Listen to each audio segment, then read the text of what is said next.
लक्ष्मण, लक्ष्मण उठो। स्मरण रहे लक्ष्मण कि उन बालकों को कोई हानि नहीं होनी चाहिए। बालकों को हानि पहुंचाकर अयोध्या की सेना केवल लज्जित ही होगी। जो आज्ञा भैया। मेरे कथन का मान रखने के लिए तुमने अपने प्राण संकट में डाल दिए लक्ष्मण। उनका रक्त ना बहे इसलिए अपनी सुध खो बैठे।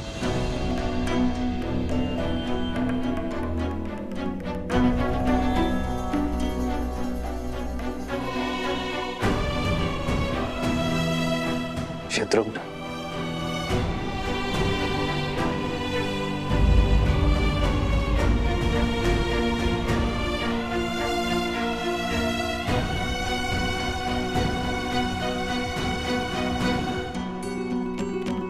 जय श्री राम।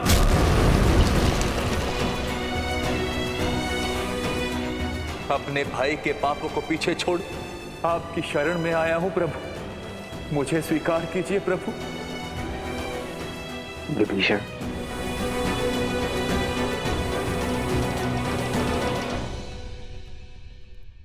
मैं महाराज दशरथ का पुत्र ये प्रण लेता हूं कि अपने मित्र सुग्रीव को उसका राज, उसकी पत्नी और उसका सम्मान अवश्य लौटाऊंगा।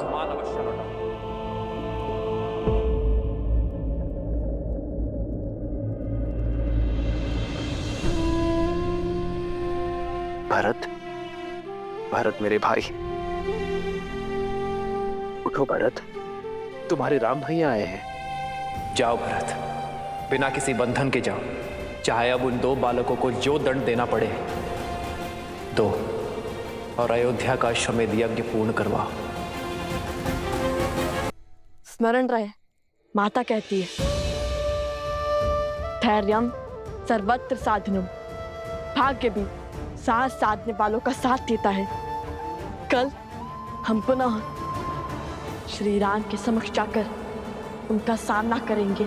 किंतु सत्य तो ये भी है ना भैया, यदि आज सूर्यास्त नहीं हुआ होता तो हम जीवित नहीं होते। नहीं भैया, मैं भयभीत नहीं हूँ, मृत्यु का भय नहीं है मुझे। मैं तो केवल ये बात सोचकर व्यथित हूँ कि यदि आज हमें कुछ हो जाता तो माता का क्या होता। उन्होंने अपना पूरा जीवन अकेले बिता दिया, हमारे होने के आभास के साथ निकाल दिया, किंतु शेष जीवन किसके सहारे बिताती।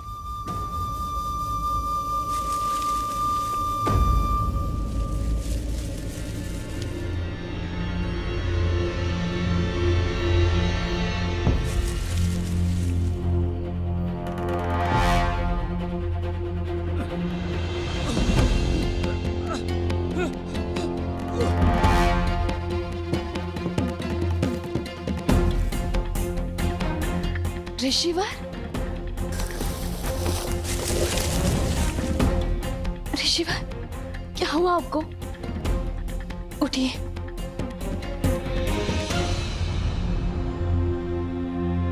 हे देवी, सहायता कीजिए। कुछ असुरों ने हमारे आश्रम में घुसकर हमारे सभी साधु संतों को बंधक बना लिया है, और जब मैं भागने लगा तो मुझ पर प्रहार कर दिया और इस दिशा में भेज दिया। किसी वन देवी को यह संदेश देने को कहा। वो कह रहे थे कि वन देवी उन्हें ढूंढ रही हैं और वो वहीं हमारे आश्रम में वन देवी की प्रतीक्षा करें। मुझसे और नहीं चला जा रहा था, शरीर घायल हो गया था, शरीर से रक्त बह रहा था, मैं यहीं झाड़ियों में गिर गया। हे देवी, आप ये संदेश उस वन देवी तक पहुंचा दीजिए। आप हमारे आश्रम को बचा लीजिए। आपने उचित व्यक्ति से ही सहायता मांगी है ऋषिवर। मैं ही हूं वन देवी और मैं ही उन असुरों को ढूंढ रही हूं। आपके आश्रम और आश्रम वासियों को मैं बचाऊंगी। आप यहीं रुकिए। तक मैं उन दुष्टों को दंड देकर आती हूँ। अपने भाइयों को कष्ट में देखकर मेरा मन पीड़ा से भर जाता है। उठो भरत। भरत, तुम्हारे राम भैया आए हैं। भरत उठो। भरत। लक्ष्मण, लक्ष्मण तुम तो उठो। लक्ष्मण, शत्रुघ्न, मित्र, मित्र उठो। विभीषण, देखिए ना मैं आ गया हूं। आप सब मेरे आदेश का निरादर क्यों कर रहे हैं?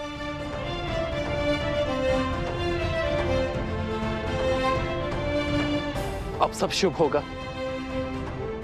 तुम्हारे सम्मान को क्षति पहुंचाने वाले उद्दंडियों को दंड अवश्य मिलेगा। बस आप सब अपने नेत्र खोलिए, मुझसे बातें कीजिए।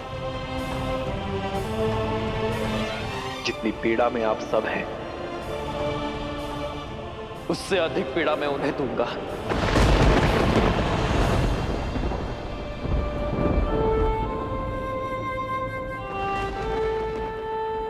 महाराज के स्वर में इतनी पीड़ा, चलकर देखना चाहिए।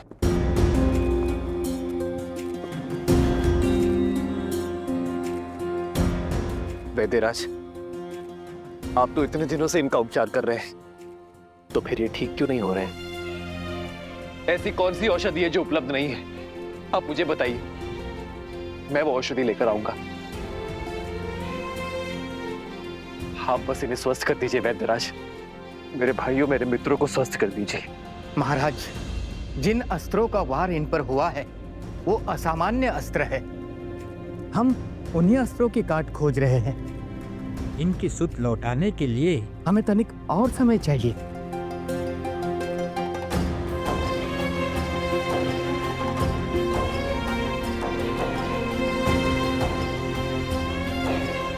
लक्ष्मण,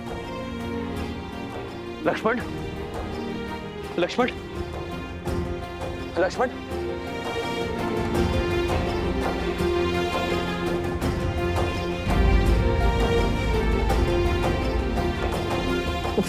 भरत,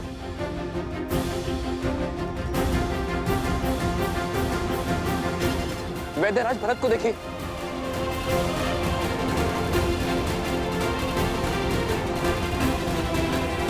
उपवैद्य, सभी जड़ी बूटियां अति शीघ्र ले आओ।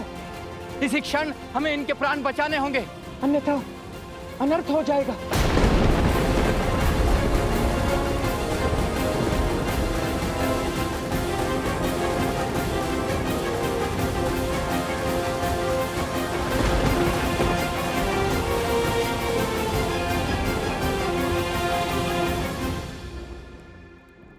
हम माता के पास जाकर उन्हें सब सत्य बता देंगे।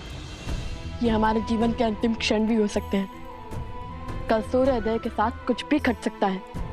ऐसे में माता को हर बात बताकर आगे बढ़ना उचित होगा। अपने पुत्रों का निर्णय जानना माता का अधिकार है।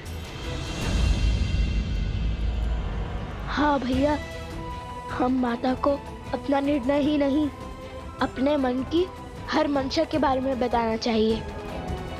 हम क्या कर रहे हैं, क्यों कर रहे हैं, हमारा उद्देश्य क्या है, उन्हें सब पता चलना चाहिए।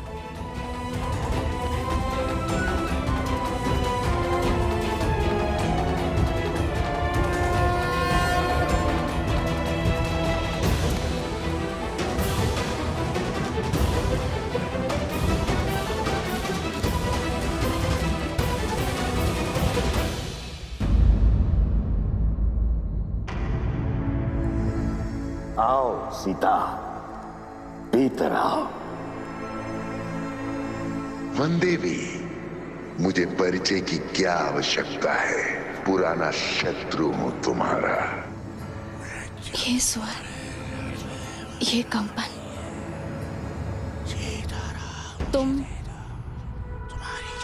तुम वही हो ना जो स्वयं को मेरा परम शत्रु कहता है, और भेड़िए के वेश में भी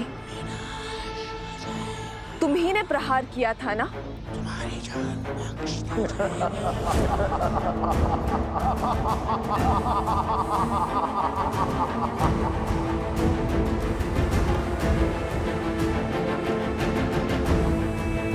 अद्भुत, सौंदर्य के साथ साथ चतुर भी हो। वो संदेह, वो प्रश्न जो तुम्हें यहां खींच के लाया है, उनके उत्तर पाने का समय आ गया है। आओ, पग आगे बढ़ाओ, आश्रम के भीतर आओ सीता।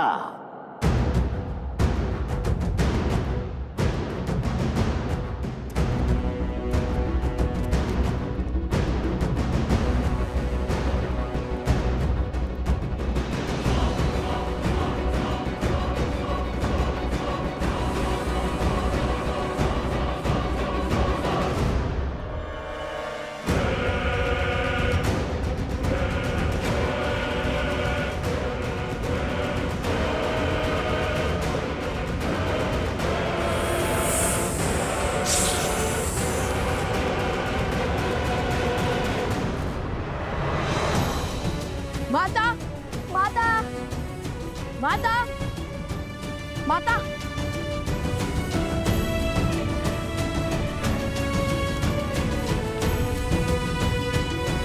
माता, माता, माता गई कहाँ? गुरु माँ को भी कुछ नहीं पता और ना ही कुमोदनी दीदी को। ऐसे बिना किसी को बताए माता का चले जाना स्वाभाविक तो नहीं है। माता, आप वहाँ है क्या? भैया, आप माता को वहाँ देखिए, मैं यहाँ देखता हूँ।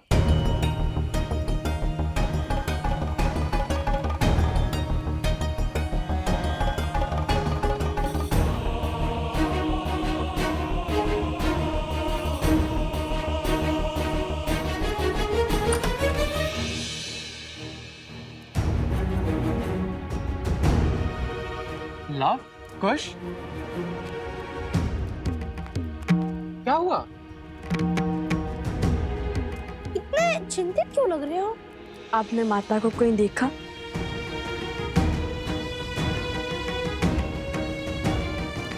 वनदेवी का तो संदेह से कुछ पता ही नहीं है। आश्रम से बाहर निकली थी, भैया ने देखा था, तब से लौटी ही नहीं। क्या? माता संध्या से ही नहीं लौटी?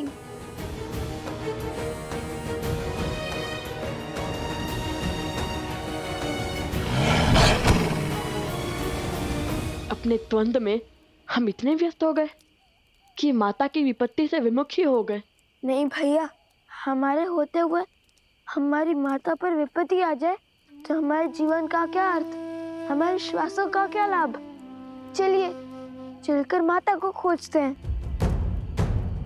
रुको, वन देवी का आदेश है कि कोई भी आश्रम से बाहर नहीं जाएगा। हमें उनके लौटने की प्रतीक्षा करनी होगी। माता का आदेश और माता की रक्षा में से यदि हमें कुछ भी चयन करना पड़े, भले ही माता का आदेश भंग करने का पाप क्यों ना लगे, हम उनकी रक्षा करना चुनेंगे। माता के प्राण संकट में है और आप उनके पुत्र से प्रतीक्षा की परीक्षा ले रहे हैं। बताइए, कब तक करेंगे प्रतीक्षा? किसी अनिष्ट की सूचना आने तक या माता को खो देने तक? नहीं, लव कुश कायर नहीं। हम जा रहे हैं अपनी माता को खोजने।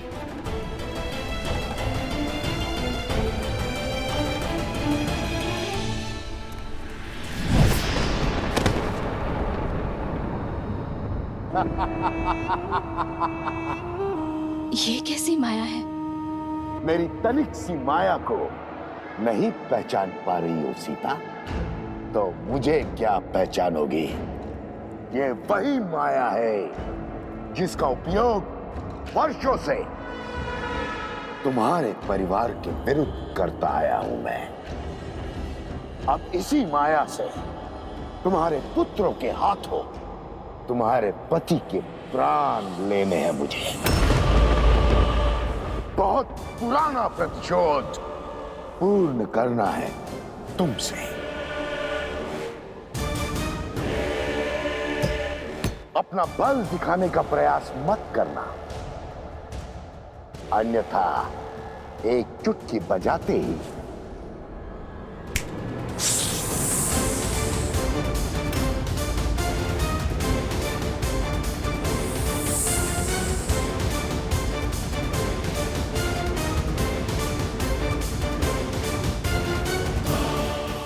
नहीं, ब्राह्मण हत्या महापाप है। मत करो ये ब्रह्म हत्या।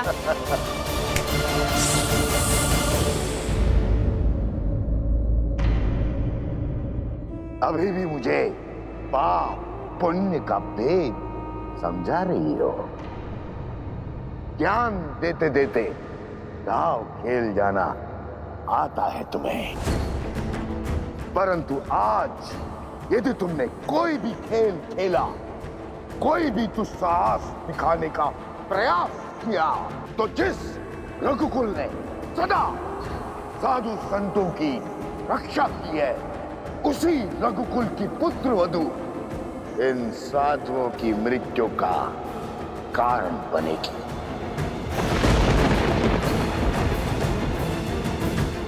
इनके वध की साधन बनेगी और साक्षी भी।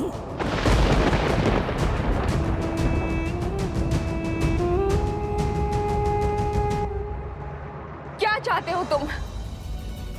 क्यों मेरे कारण इन ब्राह्मणों को दंड दे रहे हो? यदि तुम्हारे प्रतिशोध की अग्नि तुम्हारे पीड़ा बुझा सकती है, तो प्रहार मुझ पर करो। यदि तुम बहुत बड़े मायावी हो, तो मेरे सामने आओ, या फिर एक स्त्री के सम्मुख आने से भयभीत हो तुम। यदि तुम मेरा परिचय जानते हो, मेरा सत्य जानते हो, तो तुम ये भी जानते होगे कि तुम्हारे जैसे एक असुर ने एक स्त्री की सुचिता को तार तार करने का प्रयास किया था, जिसका अंत इतना भयावह हुआ था कि 10 दिशाओं के राजा के परिणाम की गाथा से 10 दिशाएं कांपने लगी थी। स्मरण रहे, पाप केवल तब तक संभल पाता है जब तक पुण्य शीश नहीं उठाता। धर्म की शक्ति के आगे अधर्म को नतमस्तक होना ही पड़ता है, जैसे श्री राम के आगे रावण को अपने घुटने टेकने ही पड़े थे।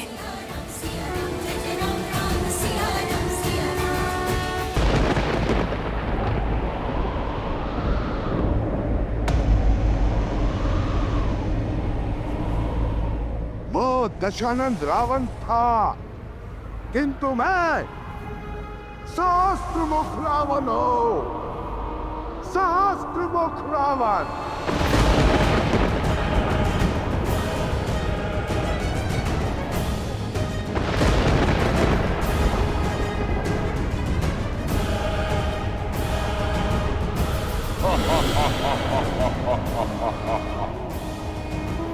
जिसकी हार का विस्तार से ज्ञान दे रही हो, उसी लंकापति दशानंद रावण का बड़ा भाई हूं मैं।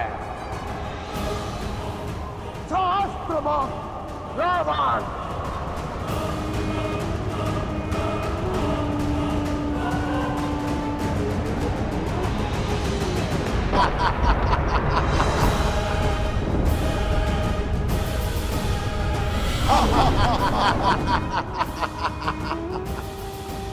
जिसकी हार का विस्तार से ज्ञान दे रही हो, उसी लंकापति दशानंद रावण का बड़ा भाई हूं मैं। सहस्त्रमुख रावण। रावण की हार बल नहीं, छल थी। यदि विभीषण ने विश्वासघात न किया होता, तो तुम्हारा पति राम रावण के सामने टिक नहीं पाता। रावण को छलकर धर्म नहीं अधर्म किया है तुम्हारे पति राम ने। किंतु मुझे ब्रह्मदेव का आशीर्वाद प्राप्त है। देखते हैं तुम मेरी काट कैसे खोज पाती हो सीता।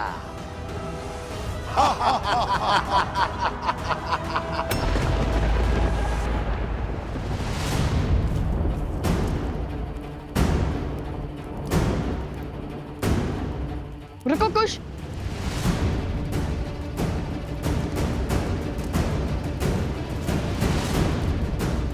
ये तो माता का वल्य है ना? अरे हाँ, ये तो माता का है। लगता है माता अवश्य ही किसी संकट में है। मैं इस ओर जाता हूँ। और मैं इस माप को छानता हूँ। अब राम की सीता का अंत रामायण की इस कथा को सदा सदा के लिए अपूर्ण रखेगा।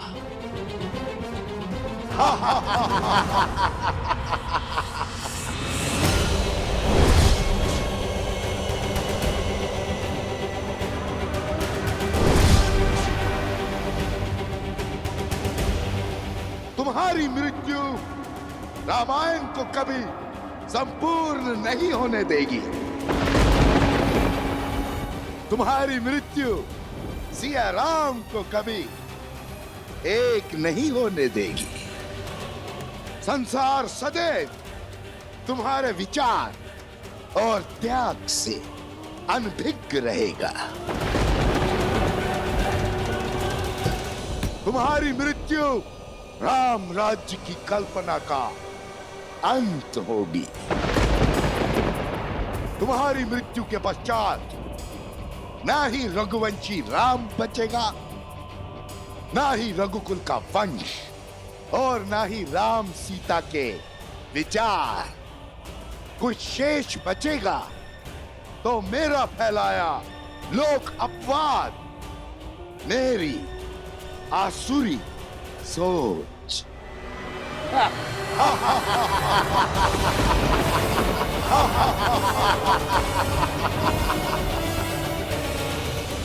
राम राज्य का अंत अटल है सीता, अटल है।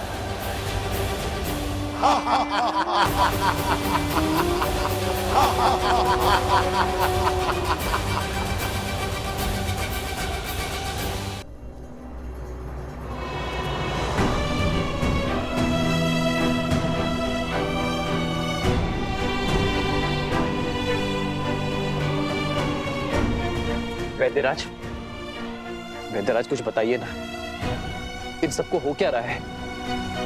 इन सब के मुख इतने श्वेत क्यों पड़े हैं? ऐसा लगता है जैसे सारा रक्त शरीर से निकाल लिया गया। पता नहीं महाराज, इन सब की मृत्यु आकस्मिक बढ़ती जा रही है। कोई उपचार, कोई औषधि काम नहीं कर रही है। समय हाथ से निकल रहा है महाराज।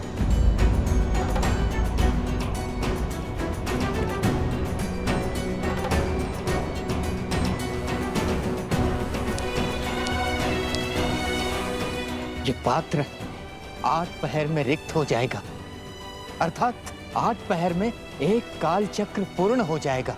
यदि उससे पहले इन्होंने आंख नहीं खोली तो ये सब सदा सदा के लिए मृत्यु को प्राप्त हो जाएंगे महाराज।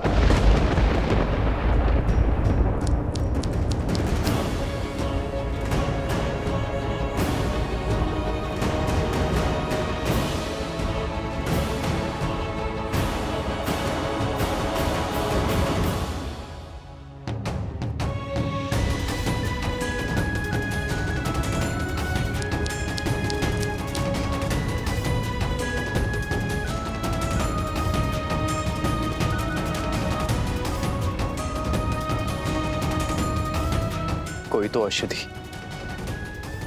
कोई तो उपाय होगा, कोई तो काट होगी इस मूर्छा के दंश की।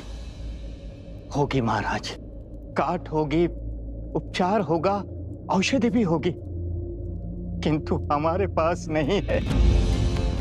इस समय हमारे कुछ समझ नहीं आ रहा है महाराज। हमारी किसी प्रकार की उपचार पद्धति कार्य नहीं कर रही है महाराज। हम विवश हैं, हमें क्षमा कीजिए महाराज।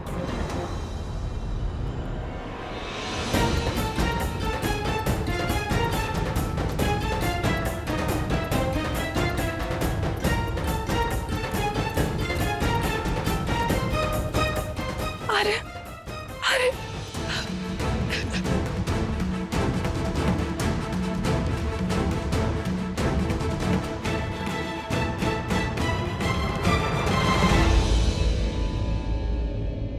क्षमा प्रार्थी है ये राम,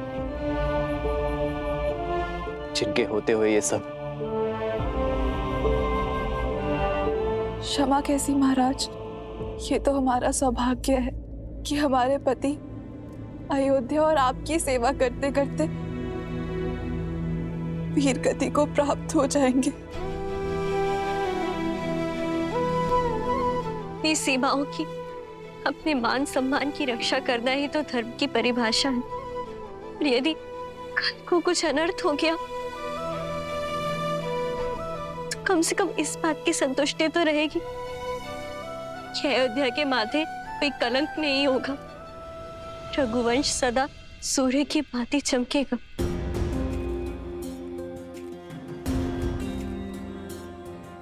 राम की नीति है, जो राम का हुआ राम उसका हुआ।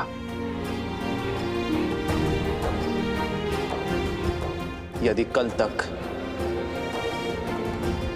मैं अपने भाइयों और अपने मित्रों के प्राण नहीं बचा पाया तो मैं आपको वचन देता हूं कि कल मैं भी जीवित नहीं लौटूंगा।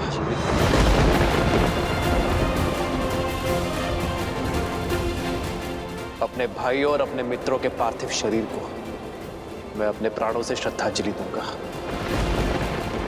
ये राम का वचन है, ये राम का वचन है। रघुकुल रीत सदा चली आई, प्राण जाए पर वचन न जाए।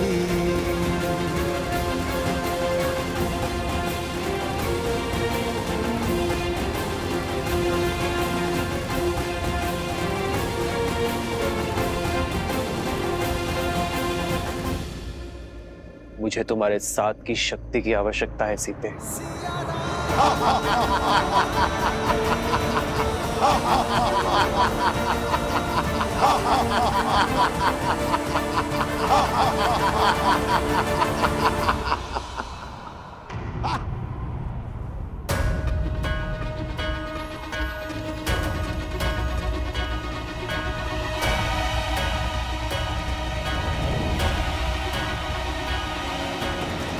मूर्ख असुर, अभिमान के मद में वही भूल करने जा रहा है जो हर असुर करते हैं।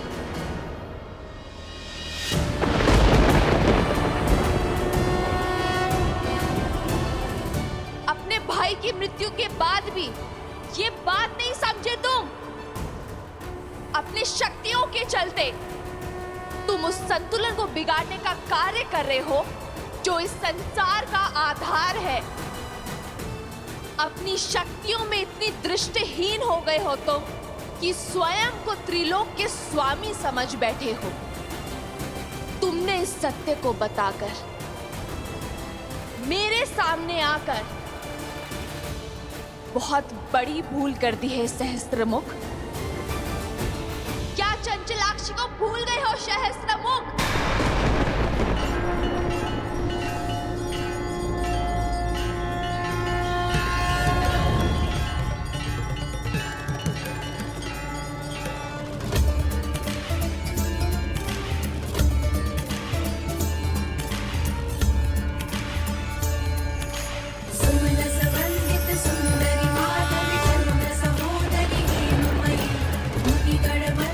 मोक्ष प्रदायिनी मंजुल आशुरि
तुम्हें श्राप देती हूँ। जिस माँ लक्ष्मी की पूजा में तुमने विघ्न डाला है, एक दिन उन्हीं का रूप तुम्हारा अंत करेगा सहस्त्रमुख। अधर्म का मार्ग छोड़, धर्म का पथ चुनने का समय आ चुका है सहस्त्रमुख रावण। और अधर्म के इस त्याग को दिशा अंतर मन का प्रकाश देगा। वो प्रकाश हर अंधकार, हर नकारात्मकता का अंत करेगा।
जीवन की सच्ची पूंजी मन की उदारता और मस्तिष्क की भद्रता में है, जो धर्म को संबल देता है, ना कि लोभ का वो जाल जिसमें हर असुर फंसे होते हैं।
ये शक्ति, ये साहस, ये तेज, ये तो मुझे हिल जाएगा, मेरा अंत कर देगा।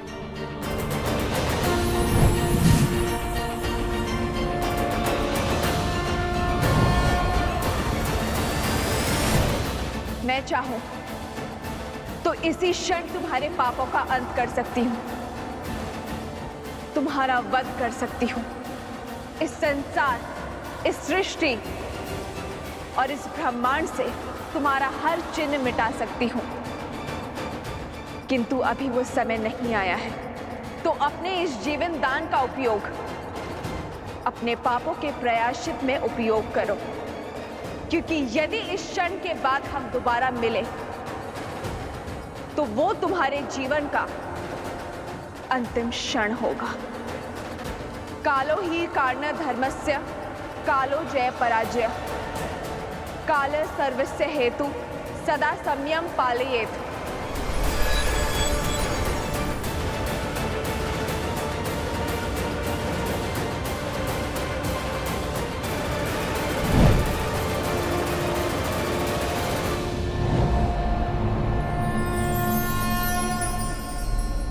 सीता,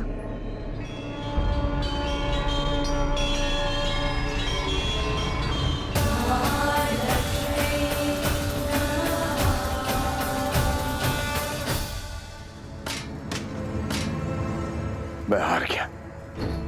वो सीता लक्ष्मी है, सीता ही लक्ष्मी है। भैया, क्या हुआ वहां? बताइए मुझे। तुम हो हर समस्या का मूल। तुमने ही रावण का अंत करवाया, अब मेरा भी करवाओगी। तुमने कहा था ना, वो देवी का रूप नहीं, नारायण की श्री नहीं, एक साधारण स्त्री है जिसे तुम अबला समझ रही थी। वो बल का आधार निकली, मेरा काल निकली, लक्ष्मी का अवतार निकली। कुछ तो अनिष्ट खतरा है, कुछ तो है जो उचित नहीं हो रहा है। मुझे बहुत चिंता हो रही है। शीघ्र चलो कोश, मेरा मन बहुत घबरा रहा है। माँ तो कोई संकट में ना हो। हाँ, मैं ही तुम हो सीता, और तुम मैं, अर्थात लक्ष्मी, नियति को चलाने वाली नारायण की श्री। किंतु तुम्हारे मानव रूप को ये भान नहीं है, और ये निर्णय भी हमारा था। किंतु तुम्हारी समस्याओं का समाधान निकालने के लिए मुझे तुम्हारे भीतर से आना ही पड़ा। तुम्हारा ये जानना अति आवश्यक था कि इन सभी षड्यंत्रों के पीछे कौन है। यदि हमने ये नियति चुनी है तो अवश्य ही इसके पीछे कोई बहुत बड़ा उद्देश्य होगा। अवश्य। देवी, आवश्यकता से अधिक ज्ञान उद्देश्य में संदेह को जन्म देती है। व्यक्ति हर बात, हर घटना, हर मनुष्य के कर्म के पीछे संदेह करता है। किंतु सीता के जन्म में संदेह का कोई स्थान नहीं है। इसलिए कृपा करके आप मेरी स्मृति से इस ज्ञान का हर अंश मिटा दीजिए। तथास्तु। सिद्धलक्ष्मी परालक्ष्मी लक्ष्मी नमोस्तुते महालक्ष्मी